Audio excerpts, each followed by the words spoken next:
एक नगर में एक बूढ़ा जादूगर आया। घाट किनारे अपना डेरा डाले हुए था।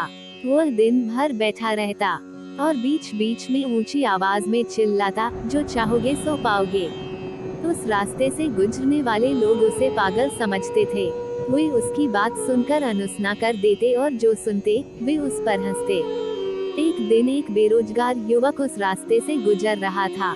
जादूगर की चिल्लाने की आवाज उसके कानों में भी पड़ी, जो चाहोगे सो पाओगे, जो चाहोगे सो पाओगे। ये वाक्य सुनकर वह युवक जादूगर के पास आ गया और उससे पूछने लगा, बाबा, आप बहुत देर से जो चाहो पाओगे चिल्ला रहे हो। क्या आप सच में मुझे वो दे सकते जो आप चिल्ला रहे हो? क्या आप सच में मुझे वो दे सकते हो जो मैं पाना चाहता हूँ? जादूगर बोला, हाँ बेटा, लेकिन पहले तुम मुझे ये बताओ कि तुम पाना क्या चाहते हो। युवक बोला, बाबा, मैं चाहता हूँ कि एक दिन मैं हीरों का बहुत बड़ा व्यापारी बनूं। क्या आप मेरी ये इच्छा पूरी कर सकते हैं? बिल्कुल बेटा, मैं तुम्हें एक हीरा और एक मोती देता हूँ, उससे तुम जितने चाहे हीरे मोती बना लेना। जादूगर की बात सुनकर युवक की आंखों में आशा की चमक उठी। फिर जादूगर ने उसे अपनी दोनों हथेलियां आगे बढ़ाने को कहा। युवक ने अपनी हथेलियां जादूगर के सामने कर दी।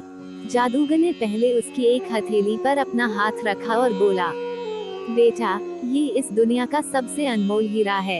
इसे समय कहते हैं। इसे जोर से अपनी मुट्ठी में जकड़ लो। इसके द्वारा तुम जितने चाहे उतने हीरे बना सकते हो।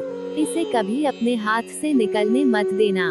फिर जादूगर ने अपना दूसरा हाथ युवक की दूसरी हथेली पर रखकर कहा, बेटा, ये दुनिया का सबसे कीमती मोती है।